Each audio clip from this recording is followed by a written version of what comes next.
नमोस्तु गुरुदेव, नमोस्तु गुरुदेव, नमोस्तु गुरुदेव।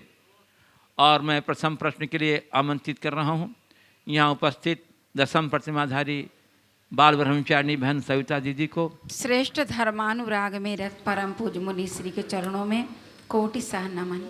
मुनिश्री, राग शब्द आता है, उसमें यदि हम अनु जोड़ देते तो अनुराग, और धर्म जोड़ देते तो धर्मानुराग, और आत्मा जोड़ देते तो आत्मानुराग। तो प्रश्न तो ये है कि आत्मानुराग और धर्मानुराग में क्या अंतर है। और दूसरा प्रश्न ये भी है कि धर्मानुराग की प्रवृत्ति कैसी होती है और धर्मानुराग कैसा होना चाहिए। मुनिश्री, आपके श्रीमुख से इन शंकाओं का समाधान करना चाहते हैं। राग अनुराग दोनों में अंतर पहले समझेंगे, तब फिर धर्मानुराग और आत्मानुराग को अच्छे से समझा जा सकता है। किसी के प्रति लगाव विशेष का नाम राग है, और किसी के प्रति श्रद्धा से प्रेरित होकर झुकाव करने का नाम अनुराग है। राग मोह भाव का पोषक है, अनुराग भक्ति या प्रेम भाव की अभिव्यक्ति है।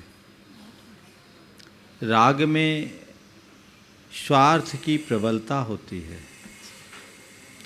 अनुराग में श्रद्धा और प्रेम की अभिव्यक्ति होती है। जब हम किसी धर्म या धर्मी के प्रति झुकाव अपना उत्पन्न करते हैं और वह भी विशिष्ट प्रेम, श्रद्धा या भक्ति से प्रेरित होकर, तो वह धर्मानुराग बन जाता है। धर्मी के प्रति अनुराग भी धर्मानुराग है, और धर्म के आयतनों के प्रति होने वाला अनुराग भी धर्मानुराग है। ये अनुराग है जिसमें केवल श्रद्धा और प्रेम प्रेरित झुकाव है। और आत्मानुराग, आत्मा के प्रति लगाव हो जाना आत्मानुराग है। आत्मा से विशेष नेह जुड़ जाना, लगाव हो जाना, आत्मा की धुन जग जाना, ये आत्मानुराग है। तो आत्मानुराग हमें मोक्ष मार्ग में आगे बढ़ाता है, धर्मानुराग हमें पाप से बचाता है, और राग हमें संसार में डुबाता है। दोनों में अंतर आप पूछोगे, राग में, धर्मानुराग में और आत्मानुराग में क्या अंतर है, तो मैं कहूँगा कि राग शाम की लाली है, धर्मानुराग सुबह की लाली है, और आत्मानुराग उगते हुए सूर्य का प्रकाश है जो जीवन को आगे बढ़ा सकता है। इसलिए हम राग से वैराग्य की ओर बढ़े, बीच में ये अनुराग है। धर्मानुरागी की प्रवृत्ति कैसी है? धर्मानुरागी की प्रवृत्ति बहुत अच्छा सवाल है। जो धर्म का अनुरागी है उसके आचरण में, व्यवहार में और विचारों में धर्म की झलक दिखनी चाहिए। जिसके प्रति हमारा अनुराग होता है, हम हर पल हर छवि में उसका रूप देखना चाहते हैं। यदि मेरे हृदय में धर्म के प्रति सच्चा अनुराग है तो उसकी झलक मेरे हर क्रिया में दिखनी चाहिए। जिस व्यक्ति का धर्मानुराग जितना प्रगाढ़ होता है, उस व्यक्ति का जीवन व्यवहार उतना ही पवित्र, संतुलित और सधा हुआ होता है। तो अपने जीवन में वो मोड़ आना चाहिए। धर्मानुराग का मतलब ये नहीं है कि हम सब कुछ भूलकर भगवान के चरणों में ही बैठ जाएं। धर्मानुराग का मतलब ये भी नहीं है कि हम दुनियादारी से हटकर केवल धर्म की क्रियाओं में ही लगे रहें। धर्मानुराग का सच्चा अर्थ तो ये है कि हम धर्म को अपने जीवन का मूल आदर्श बनाते हुए उस पर चलना शुरू करें। क्रिया के साथ जब विचारों में धर्म जुड़ता है, तब सच्चे अर्थों में धर्मानुराग फलता है। सतखंडागम के स्वाध्याय के काल में राग की बात आई तो वहाँ एक सिद्धांत की बात आज आप सबसे कह रहा हूँ। कि वहाँ एक प्रसंग आया कि आहारक दिक् का बंध कौन करता है। जैन सिद्धांत की बात है, मुनि राजों को एक विशेष लब्धि प्राप्त होती है, रिद्धि प्राप्त होती है, वो हर किसी को नहीं होता। वो जैन कर्म सिद्धांत की भाषा में कहें तो उसका बंध सप्तम गुणस्थान में होता है। सप्तम गुणस्थान से प्रारंभ होकर 8वें गुणस्थान तक चलता है, यानी एक प्रकार की वीत राग अवस्था में। पर मैं अचंभित रह गया पढ़कर, उसके बंध का कारण क्या है? तो आचार्य वीरसेन महाराज ने कहा, तिथैर आयरी बहुश्रुत पवेनानुरागो आहार दुगस्स पच्चवो होदी। तीर्थंकर, आचार्य, बहुश्रुत उपाध्याय और प्रवचन, जिन शासन का अनुराग आहारक दिक् लब्धि को प्रदान करता है। तो ये अनुराग है जो धर्म के साथ जुड़ा हुआ है, जिसमें सात्विक स्नेह की अभिव्यक्ति है और कुछ नहीं। पूज्य गुरुदेव, कटनी मध्य प्रदेश से युवा शाश्वत जैन कह रहे हैं, महाराज श्री, आज हमारे देश के लोग अपने पारंपरिक त्योहारों को भूल रहे हैं। ऐसे में हमें क्या करना चाहिए जिससे कि लोगों के दिल में हमारे मौलिक त्योहारों के प्रति जागरूकता एवं उत्सुकता जगे, क्योंकि हमारे मौलिक त्योहारों में जीवन एवं सामाजिक मूल्यों का कोई न कोई संदेश तो मिलता ही है। देखिए, बात बिल्कुल सही है, मीडिया की देन है।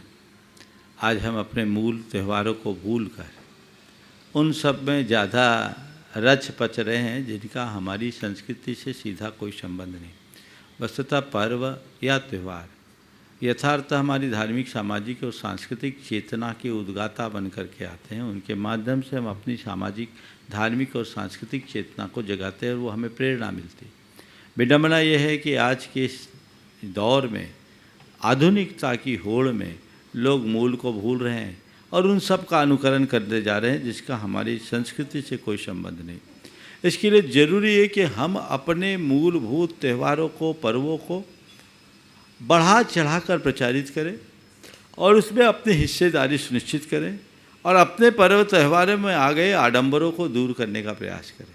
मीडिया भी यदि इसमें थोड़ा सा सहयोग करे तो बहुत बड़ा बदलाव आ सकता है।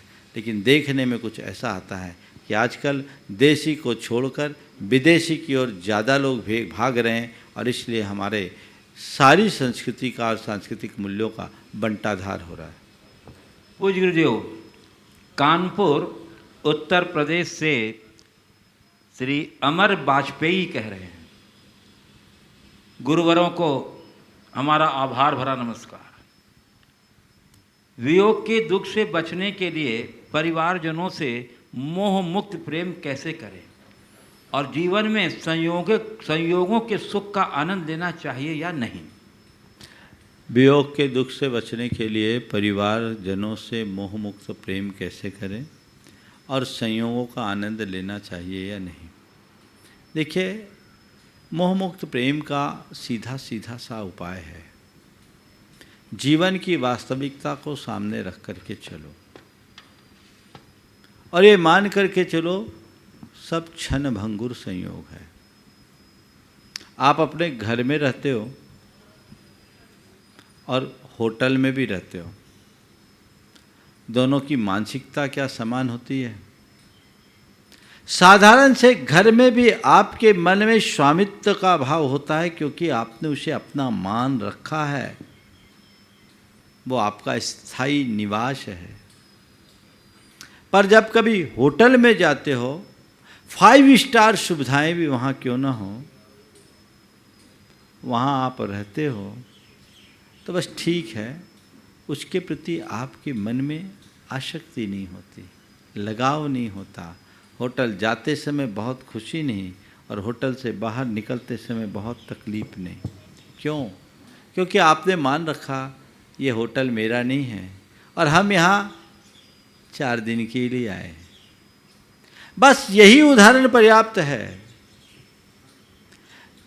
ये समझो कि मेरे साथ जो कुछ भी जुड़ा है वो महज संयोग है, मेरा नहीं है और सब क्षणभंगुर है।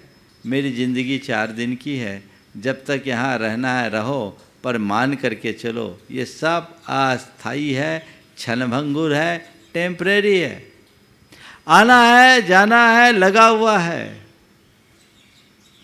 ऐसी भावना अगर अंतर मन में जगेगी तो तुम्हारे हृदय में किसी के प्रति मोह नहीं होगा, प्रेम और प्रेम प्रेरित राग रह सकता, अनुराग रह सकता है। संत कहते सबके साथ रहो पर स्वयं में रमो। संयोगों को संयोग मानकर जितना बने उसका उपयोग करो, उपभोग करो, पर उसमें स्वामित्व का भाव अपने मन में ना आने दो। यदि ऐसा आप करने में सक्षम होंगे तो संयोग से हर्ष नहीं होगा और वियोग से व्याकुलता भी नहीं होगी। सुख दुख दोनों से आप बच जाओगे और वह आपके जीवन को एक नई ऊंचाई देने में समर्थ बनेगी। ऐसी दृष्टि और दिशा अगर मन में जग गई तो समझना हमारा जीवन तर गया। आपने पूछा संयोगों का मज़ा लेना चाहिए, नहीं, संयोगों का सुख भोगिए, कोई बुराई नहीं, पर संयोगों में अंधे मत होइए। आपको कितना भी अच्छा संयोग मिले, मान करके चले कि अल्पकालिक है, संयोग से भी ज़्यादा महत्वपूर्ण मेरे लिए मेरे समय का उपयोग है।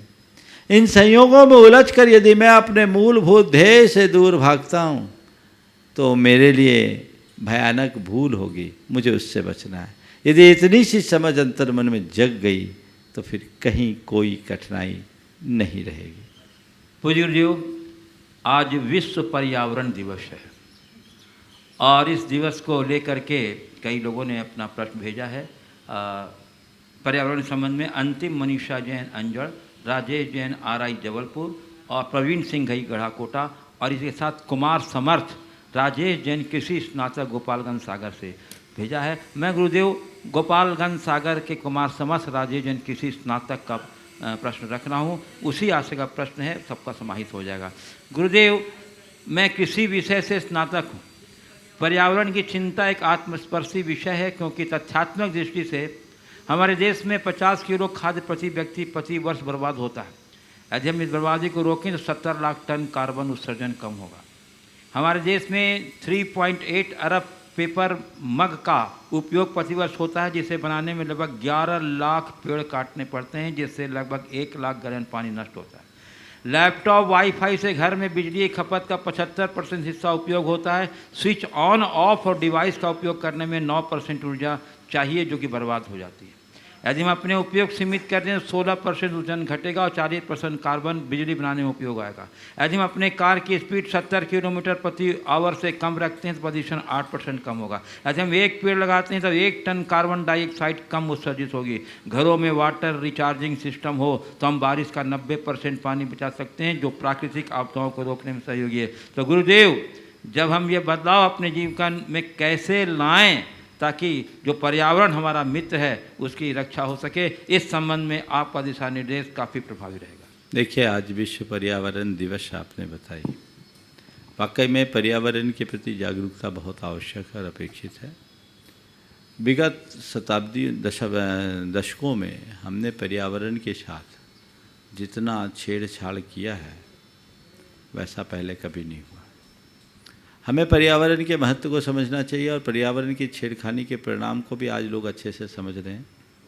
पूरे संसार में जो हाहाकार दिख रहा है या पर्यावरण के साथ किए गए खिलवाड़ का ही तो नतीजा है। तो हमें चाहिए कि हम पर्यावरण के साथ मैत्रीपूर्ण संबंध बना करके चलें और ऐसा कोई काम न करें जिससे पर्यावरण के में किसी भी प्रकार का नुकसान पहुँचे। आपने जितनी बातें कही है, यदि इन बातों पर लोग अमल करें तो हमारे पर्यावरण की समस्या बहुत अंशों में ठीक हो सकती है। मैं आप सबसे यही कहना चाहूँगा आज के संदर्भ में, पर्यावरण की रक्षा का प्रयत्न करें, बहुत अच्छी बात है, पर प्रथम चरण में इतना भी कर ले कि हम पर्यावरण से खिलवाड़ नहीं करेंगे तो बहुत बड़ा काम होगा। खिलवाड़ रुक जाए तो रक्षा तो अपने आप हो जाएगी। लोग 24 घंटे खिलवाड़ खेलते हैं, उनका पर्यावरण के प्रति जैसी जागरूकता होनी चाहिए वैसे नहीं होती।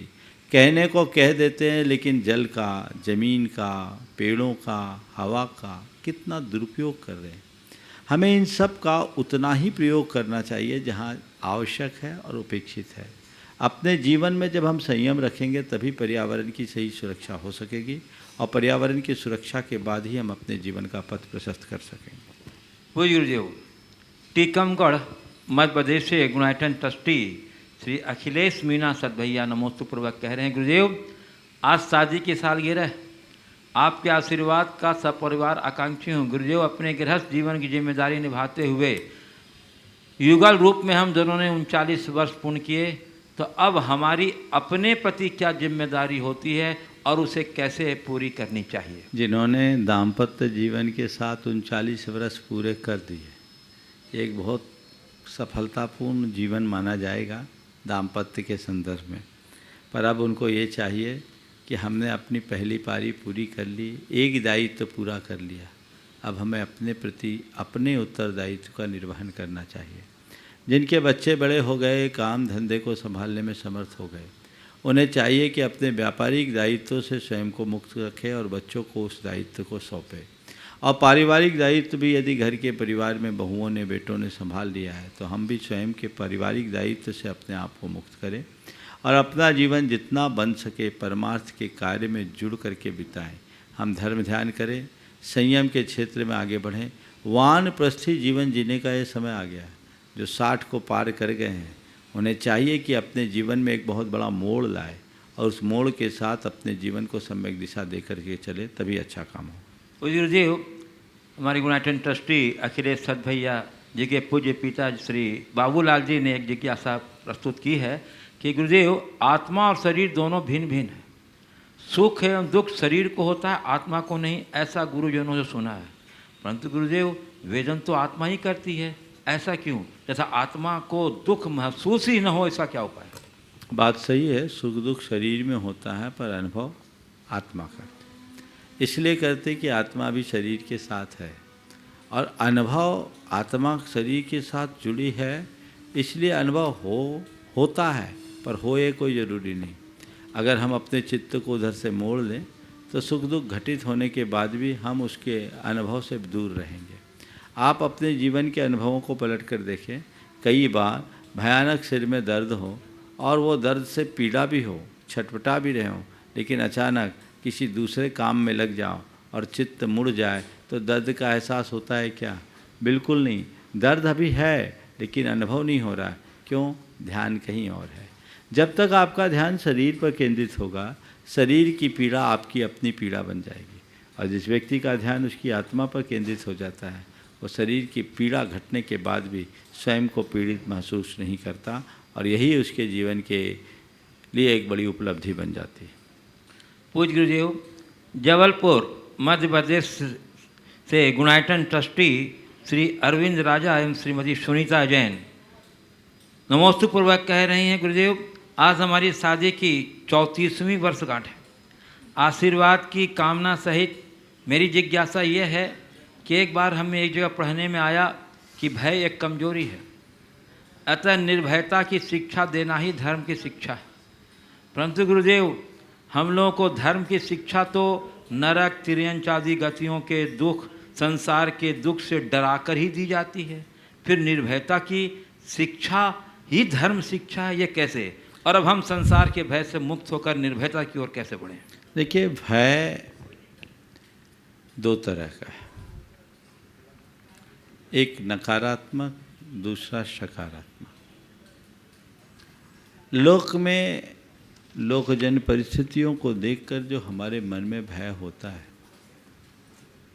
जिससे व्यक्ति को मरने से डर लगता है, अपने जीवन में किसी प्रकार की आपत्ति विपत्ति के नाम पर डर लगता है, अपनी छवि खराब होने का नाम पर डर लगता है, नौकरी पेशा छूट जाने के नाम पर डर लगता है, दुर्घटना घट जाने के नाम पर डर लगता है। ये भय एक दुर्बलता है, जो एक नकारात्मक आवेग है और ये मनुष्य के पतन का कारण है। लेकिन दूसरा भय, पाप का भय, कानून के उल्लंघन का भय, गलत कार्य करने का भय, ये एक सकारात्मक संकेत है। सड़क चल रहे हैं, आपके मन में अगर ये भय न रहे कि कहीं दुर्घटना भी हो सकती है, मुझे सावधानी से चलना है, तो आप कभी सतर्क नहीं होंगे। लेकिन गाड़ी चलाते समय यदि आपके मन में यही हो जाए, मैं गाड़ी तो चला रहा हूँ, मुझे कहीं डर लग रहा है, मेरे बस का नहीं है, मैं गाड़ी चला रहा हूँ, हाथ कांप रहा है, एक्सीडेंट ना हो जाए, एक्सीडेंट ना हो जाए, तो एक्सीडेंट जरूर होगा। तो यही भय के दोनों रूप है। एक भय वह है जो हमें अंदर से व्याकुल बनाता है, और एक भय वो है जो हमें पाप से हटाकर धर्म के मार्ग में लगाता है। जहाँ तक स्वर्ग और नरक की बात है, नरकों के दुखों के भय की बात है, वो भय नहीं है, जीवन की वास्तविकता का संदेश है कि तुम जिस यात्रा में चल रहे हो वहाँ किस पड़ाव में क्या घटना है, इसे देखो। और यदि इसी चक्कर में लगना है तो तुम्हारे साथ यही होता रहेगा, और यदि इससे बचना चाहते हो तो अपना रास्ता बदल लो। जैसे सड़क पर चलते समय कहीं कोई दुर्गम घाटी दिख रही है, और उस दुर्गम घाटी के लिए संकेत दिख रहा है कि आगे दुर्गम घाटी है, सावधान। रास्ते में भयानक जंगल आ रहा है और जंगली जानवरों का चित्र दिख रहा है। ये सब चित्रण आपको डराने के लिए है या आपको सतर्क करके यात्रा को सफल बनाने के लिए है? किस लिए? डराने के लिए तो नहीं है ना, सतर्क करके यात्रा को सफल बनाने के लिए। किस विधि से आप सावधान हो जाओगे, गाफिल नहीं होगे, तो आप सफलतापूर्वक अपनी यात्रा को पूरी कर लोगे, यही है ना। लेकिन ये जरूरी भी है। इसी तरह हमारे यहाँ स्वर्ग नरक की बातें हैं, खासकर नरकों के दुखों की बातें हैं, तो वो डराने के लिए नहीं है, वो डराने के लिए कतई नहीं है। नरक के दुखों की वे बातें केवल हमें जताने के लिए, सजग करने के लिए कि देखो ये रास्ता ऐसा, इस रास्ते में जाओगे तो ये दशा होगी, इसलिए अभी भी सतर्क हो जाओ। दूसरा रास्ता है साफ सुथरा, उसको अंगीकार करो। तो मैं समझता हूँ इसमें भय उत्पन्न करने की कोई बात नहीं है। ये तो केवल सही समझ जगाने का सुप्रयास मात्र है। वैसा दृष्टिकोण अपने मन में जगाना चाहिए, तभी हम अपने जीवन का पथ प्रशस्त कर सकेंगे। हमारे पास और कोई दूसरा विकल्प नहीं है, हमारे पास और कोई दूसरा रास्ता भी नहीं है। तो इस दिशा में हमें निरंतर आगे चल कर के चलना चाहिए, ताकि हम अपने जीवन का पथ प्रशस्त कर सकें। हम निर्भय होकर संसार की यात्रा को पूर्ण कैसे कर सकें, तो संत कहते हैं इसके लिए आध्यात्मिक दृष्टि अपनाओ, आत्मा पर अपनी दृष्टि को केंद्रित करो, आगे बढ़ो, तभी हम वहाँ पहुँच पाएंगे। पूज्य गुरुदेव, जयपुर राजस्थान से गुड्डू जैन वैभव, उनकी माता श्री पूछ रही हैं गुरुदेव नमोस्तु पूर्वक कि शांति धारा के समय हमें सदास्तु या तथास्तु क्या बोलना चाहिए? देखिए, शांति धारा कर रहे हैं और गुरुजन अगर बोल रहे हैं तो सदास्तु बोलो। आप गुरुओं ने कहा हमारे जीवन में सुखमस्तु, शांति रस्तु, अभिवृद्धि रस्तु, सदास्तु हमेशा हो, हमेशा हो। और अगर हम तथास्तु कहते हैं तो उसका अर्थ होता है जैसा आप कह रहे हैं वैसा ही हो। कहने को दोनों कह सकते हैं, पर तथास्तु हमेशा बड़ों के सामने, छोटों के सामने, छोटों ने निवेदन किया, बड़े ने आशीर्वाद दिया, तथास्तु उस अर्थ में ज़्यादा प्रयुक्त होता है।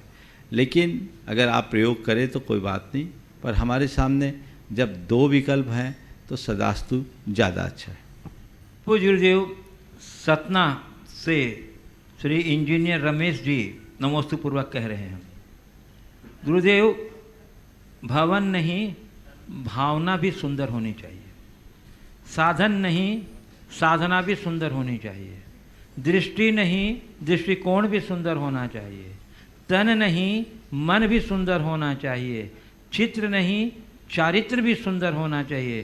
गुरुदेव, चाहते सो सभी ऐसा ही हैं, लेकिन कर नहीं पाते। ऐसा वातावरण किस प्रकार बनाया जाए ताकि ये सारी सुंदरता हमारे जीवन में घटित हो सके? भवन नहीं भावना भी, साधन नहीं साधना भी, दृष्टि नहीं दृष्टिकोण भी, चित्र नहीं चरित्र भी, और तन नहीं मन भी सुंदर होना चाहिए। मैं इसके लिए एक ही बात कहूँगा, केवल प्रयास नहीं पुरुषार्थ भी होना चाहिए। भावना नहीं, संकल्प भी होना चाहिए। हम अपने जीवन में जो घटित करना चाहते हैं उसे केवल भावना के बल पर अर्जित नहीं किया जा सकता। उसे अर्जित करने के लिए, उसे उपलब्ध करने के लिए हमें वैसा संकल्प भी लेना हो, और जब तक हम वैसे संकल्प से नहीं बंधते तब तक जीवन को बदल नहीं सकते। पूज्य गुरुदेव, राजनांदगांव छत्तीसगढ़ से नीतेश जैन कह रहे हैं, महाराज जी आपने अपने प्रवचन में जैन धर्म के परिचय में बताया था कि हर वस्तु स्वतंत्र है, हम कर्ता नहीं, केवल किसी के लिए निमित्त हैं। तो महाराज जी ये तो मक्खाली घोष की नियतिवाद जो अपने आप चलती है उसके जैसा हो गया। तो महाराज जी अगर सब नियति ही है तो पुरुषार्थ का क्या औचित्य है? मैं समझता हूँ हमारी बात को समझने में थोड़ी चूक हो गई, इसलिए ऐसा बोल रहा है। नियतिवाद में और अकर्तावाद में बुनियादी अंतर है। नियतिवाद ये कहता है सब कुछ नियत है, और अकर्तावाद कहता है कि नहीं, वस्तु का परिणमन अपने अपने स्वभाव से होता है, तुम निमित्त हो, तुम कर्ता नहीं हो। हर वस्तु अपना कर्ता स्वयं है। नियतिवाद में तो स्वयं का कर्तृत्व भी खत्म हो जाता है। मैं अपनी इच्छा, मैं अपनी भावना, मैं अपने संकल्प के बल पर अपने जीवन में बदलाव ला सकता हूँ, पर मुझे कोई दूसरा नहीं बदल सकता, नहीं मैं किसी दूसरे को बदल सकता हूँ। ये अकर्तावाद का सिद्धांत है। पर नियतिवाद कहते हैं मेरा जो होना वो भी तय है और जो नहीं होना वो भी तय है। इसलिए इन दोनों में बुनियादी फर्क समझना चाहिए। पूज्य गुरुदेव, कोपरगांव महाराष्ट्र से अनुपमा जैन कह रही हैं, गुरुदेव पाप विचारों से होता है, शरीर से नहीं, फिर भी सारे पापों की सजा शरीर क्यों भोगता है, और मरने के बाद भी सभी यातनाएं शरीर को ही भोगनी क्यों पड़ती? बहुत अच्छा सवाल है। पाप विचारों से होता है, शरीर से नहीं, पर सारी पीड़ा शरीर को भोगनी पड़ती है। और मरने के बाद भी शरीर को, मरने के बाद भी सारी यातनाएं शरीर को जलाया इसी को जाता है। ऐसा क्यों होता है? देखो ऐसा है, लोहा है ना, लोहा जब टेढ़ा हो जाता है तो उसे सीधा करने के लिए उसे पहले तपाया जाता है, लाल होता है, और लाल होने के बाद उसे घन मार करके सीधा किया जाता है। लाल लाल अग्नि हो गई, पीटा जा रहा है लोहा को, पर साथ में चोट खाती अग्नि। क्यों? क्योंकि उसने लोहे का संग प्राप्त कर लिया। शरीर और आत्मा का गठबंधन अनादिशय है। आप कह रहे शरीर को पीड़ा दिया जाता है, शरीर को ही पीड़ा नहीं दिया जाता, शरीर के माध्यम से आत्मा को पीड़ा पहुंचती है। क्योंकि आत्मा शरीर के साथ संबद्ध है। जैसे अग्नि लोहे से संबद्ध होने से, अग्नि तो टेढ़ी नहीं थी फिर भी पिट रही है, ऐसे ही आत्मा कर्म से संबद्ध रहने के कारण भाव भाव में पिटता रहता है। ये राग भाव का संयोग है। तो भले छेदन भेदन शरीर का होता है, यातनाएं शरीर को दी जाती है, पर महसूस तो आत्मा करते। और दूसरी बात, मरणोपरांत आत्मा चला जाता है, शरीर के साथ तरह तरह की यातनाएं होती, चिता पे जलाई जाती। इसकी वजह क्या है? तो देखो भाई, हमेशा एक बात का ध्यान रखना, जैसे कोई फल है तो उसके ऊपर उसका छिलका होता है, समझ गए? छिलके को उतार कर फेंक दिया जाता है, फल का उपभोग किया जाता है। ये शरीर छिलका है, आत्मा फल है, तो फल सदैव उपभोग के योग होता है, छिलका का कोई उपभोग नहीं होता। पूज्य गुरुदेव, अब मैं बोलिए कि उपस्थित जिज्ञासुओं को आमंत्रित करना। बोलिए जी, प्रथम प्रश्न के लिए मैं आमंत्रित कर रहा हूँ। यहाँ हमारे बीच उपस्थित हैं देश के प्रसिद्ध माने जाने आर्किटेक्ट श्री चंद्रशेखर जी विदिशा, जिनके देख रेख में गुणायतन का कार्य संपन्न हो रहा है। वे और उसके बाद तैयार रहेंगे गुणायतन के CEO एवं संयुक्त महामंत्री सुभाष जी जैन। महाराज श्री के चरणों में बारंबार नमोस्तु। महाराज श्री भिंडर समाज की तरफ से भी नमोस्तु निवेदित किया गया है, जहाँ पर आपके सानिध्य में एक 24 का पूर्ण पाषाण का मंदिर बन रहा है। उन्होंने भी इच्छा जाहिर करी है महाराज श्री आपके दर्शन कब होंगे और आशीर्वाद भी चाहा। महाराज श्री एक प्रश्न है, शायद वह आपकी कविता है या मुनि श्री क्षमा सागर महाराज जी की, कि हम तुम कम कर ना सके ऐसा कोई भार नहीं, सुख ही सुख हो जीवन में ऐसा कोई संसार नहीं, सब सुख सच हो जाने से जीवन सपना हो जाता है, सब सपने सच हो जाने से जीवन नीरस हो जाता है, और अरमान एक इंद्रधनुष की क्यों तस्वीर सजाई जाती है, उस तस्वीर को पूरा करने की क्यों आस लगाई जाती है, उस तस्वीर को पूरा कर सके ऐसा कोई चित्रकार नहीं, सुख ही सुख हो जीवन में ऐसा कोई संसार नहीं। फिर हम वर्तमान में इतनी उहापोह में क्यों लगे हुए हैं, इसका कारण क्या है? देखिए, सबसे पहली बात तो पंक्ति आपने बहुत अच्छी सुनाई, जोरदार तालियां एक बार इन पंक्तियों के लिए। पर ये पंक्तियां मेरी नहीं हैं, मुनि श्री क्षमा सागर जी की हो सकती है, ये मुझे पता नहीं, पर मैंने पढ़ी नहीं, सुनी है, और बहुत प्रेरणापूर्ण पंक्तियां हैं। मैंने भी एक ही बार पढ़ी थी महाराज श्री, आज तक कंठस्थ है। बहुत सुंदर, एक कंठस्थ ने हृदयस्थ रखना चाहिए। ये पंक्ति एक बहुत बड़ी प्रेरणा है और इसे हमें अपने जीवन में उतारना चाहिए। इतना सब कुछ जानने के बाद भी लोग उसे अपने जीवन में नहीं उतार पाते, उसके पीछे की केवल एक ही वजह है, वो ये है व्यक्ति के भीतर में पनपने वाला मोह भाव। मोह भाव एक ऐसा भाव है जो व्यक्ति को जान करके भी अनजान बना देता है। हर कोई जानते हुए भी अनजान बने हुए हैं। कहावत है, जान बूझ के अंध बने हैं, आंखन बांधे पाटी, जिया जग धोखे की टाटी। अगर आप एक बच्चे से भी पूछो तो बता देगा कि जीवन की सच्चाई क्या है, लेकिन करेगा वही जो अब तक करता आया है। ये मोह भाव का परिपाक है। जब तक मोह भाव न मिटे, ज्ञान भाव न जगे, तब तक जीवन में बदलाव नहीं। इस संसार में आज दुर्योधनों की भरमार है और सबकी प्रवृत्ति दुर्योधनी बनी हुई है।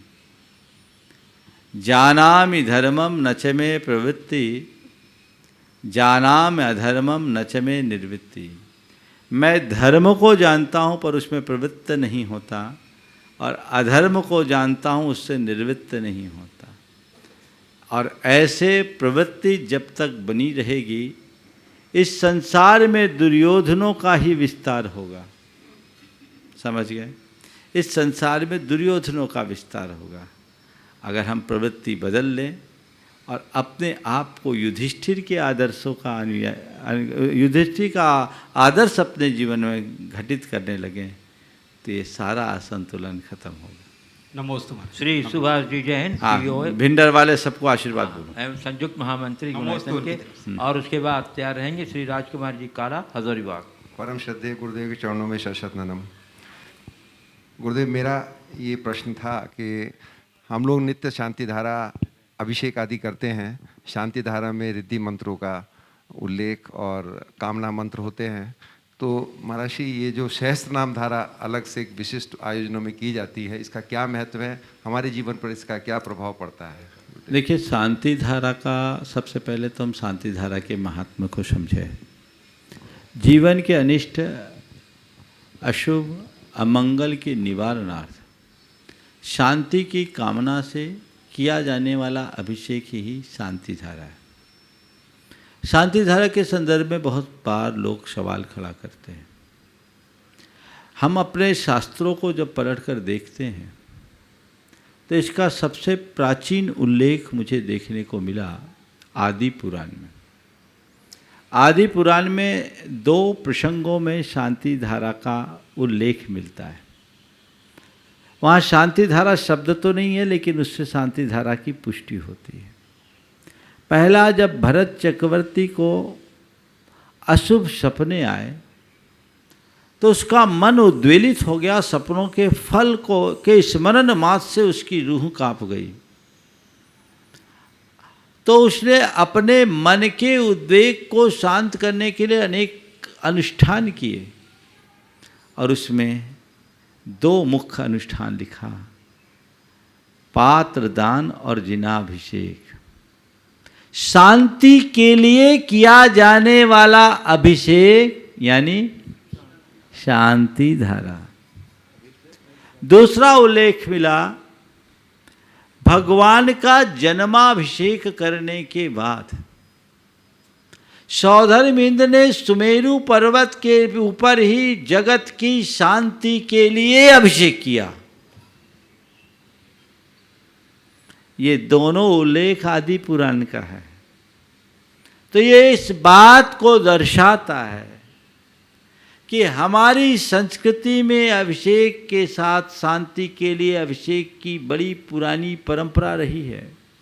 एक बार गुरुदेव ने चर्चा में कहा था कि गृहस्थों के कई छोटे मोटे पापों के प्रायश्चित में भी अभिषेक बताया है, दान और अभिषेक।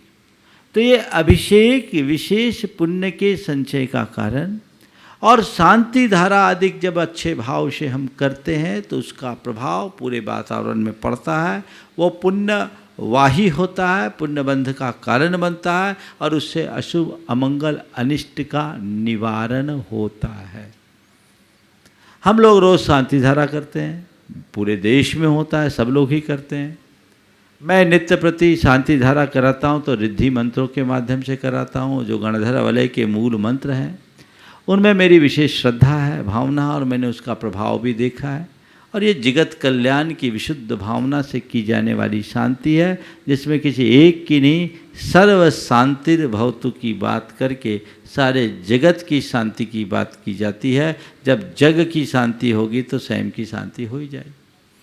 शांति धारा हम जितने विशेष मंत्रों के माध्यम से करेंगे उसकी महिमा उतनी अधिक होगी, पर ये रोज़ तो संभव नहीं है। तो कभी कभी पहले मैं हर पूर्णमासी को कराता था जब पावापुर में था। पावापुर का एक प्रसंग बीच में बताऊं। पावापुरी में हमने हर पूर्णमासी को चरणों का बृहद अभिषेक किया, सहस्रनाम मंत्रों के माध्यम से कराया, किया नहीं। और आप सुन के आश्चर्य करेंगे, आखिरी पूर्णमासी के दिन वहाँ एक अद्भुत घटना घटी। अभिषेक करने में लगभग 55 मिनट लगता है और उन 55 मिनट की अवधि में लगभग 22 मिनट पूरे हुए और अचानक अभिषेक के क्रम में भगवान के मूल चरण के सिर से ऊपर से जल झरने लगा और दोनों साइड के चरणों में भी जल झरने लगा और लगभग 2-2.5 घंटे तक ये स्थिति बनी रही। उसकी फोटोग्राफी हुई, उसकी वीडियोग्राफी हुई। फिर किसी ने, एक महिला ने उसका स्पर्श किया, उसके बाद वो 5 मिनट में बंद हो गए। तो ये जो भी हो, और उसके दूसरे दिन हमारा बिहार हो गया था। तो ये शांति धारा है। मैं इसको इस तरह से चमत्कारों से नहीं जोड़ता, लेकिन ये विशिष्ट अनुष्ठान है। जब हम सहस्रनाम मंत्रों का आराधन करते हैं, ये बहुत महिमाशाली मंत्र है। भगवान का एक बार नाम लेने से पाप कटते हैं, तो भगवान के सब नामों को अगर हम प्रयोग में लें तो हमारे पाप क्यों नहीं कटेंगे। इसलिए आने वाले चतुर्दशी को, 9 तारीख को, भगवान शांतिनाथ के 3 कल्याणकों का दिन है। इस तिथि में जब मुझसे कहा गया, मैंने कहा बिल्कुल इस दिन को शांतिनाथ भगवान के नाम पे समर्पित रखना चाहिए। और इसीलिए सुबह और अपराह्न दोनों समय आपके लिए कार्यक्रम यहाँ निश्चित किए गए। प्रातःकाल की वेला में जो 8 बजे का समय आपको दिया गया, लगभग 55 मिनट की शांति धारा होगी और 5-10 मिनट तो सब जिनकी ओर से शांति धारा का पुण्य लाभ लिया गया उनका उल्लेख होगा।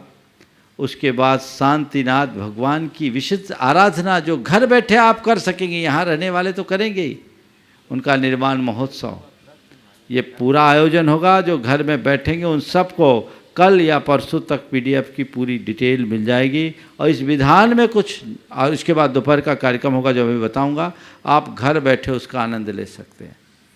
और मध्याह्न में शांतिनाथ विधान, पूरे देश में शांति विधान होता है, पर मेरे हाथ जब शांतिनाथ विधान का मूल प्रति मिली, जो संस्कृत की है, ब्रह्मचारी शांतिदास के द्वारा लिखी हुई, तो वो प्रति देखकर, उसकी विधि और उसके महात्म को देखकर मेरा मन मुग्ध हो गया।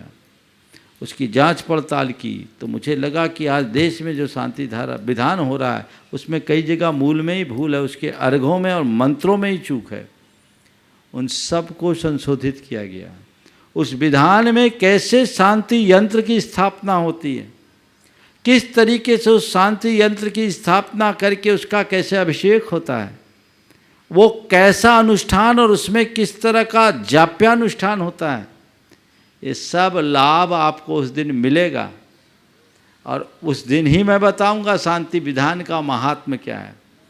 और वो अगर नित्य लोग करें तो उसके जीवन में निश्चित शांति आएगी, इसमें कोई संशय नहीं। वे लोग भाग्यशाली हैं जिन्हें यहाँ आने का योग बन गया।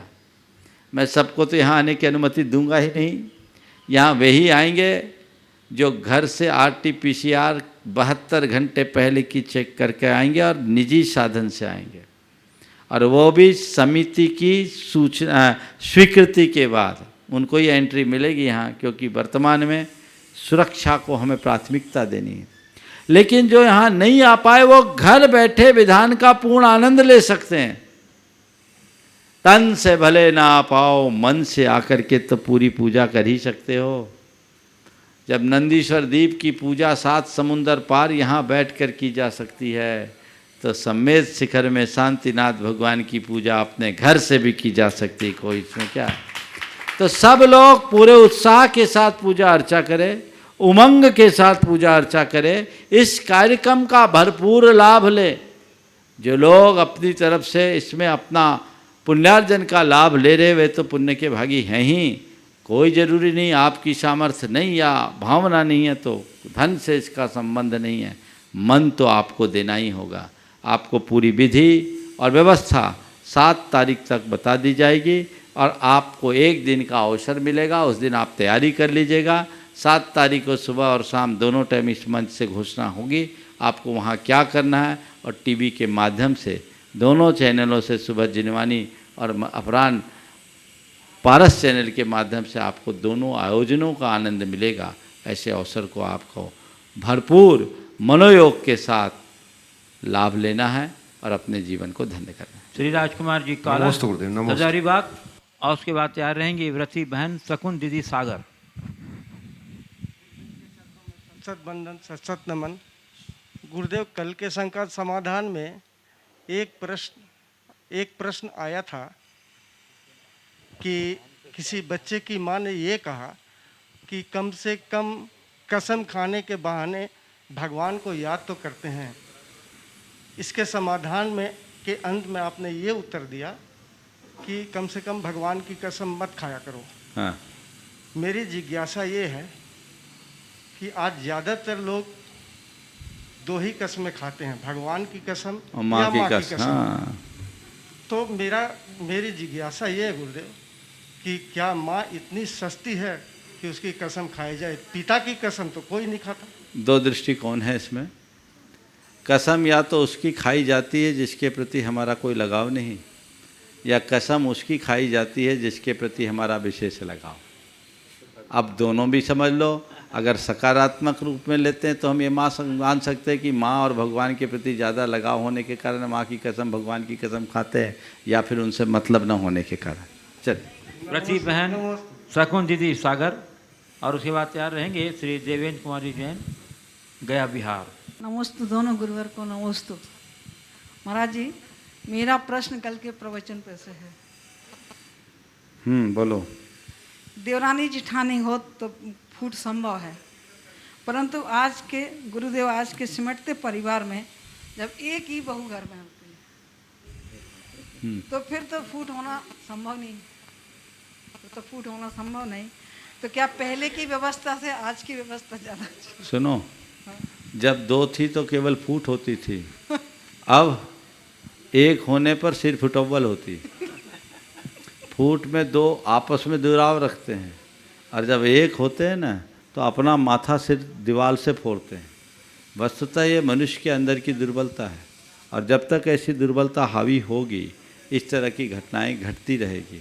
हम चाहे ऊपर की व्यवस्था कितनी भी क्यों न बदल दें, जब तक हमारी मन की अवस्था नहीं बदलती जीवन में बदलाव नहीं होता। नमस्ते महाराज। श्री देवेंद्र कुमार जी जैन अजमेरा गया साकेत बिहार। नमस्ते महाराज जी।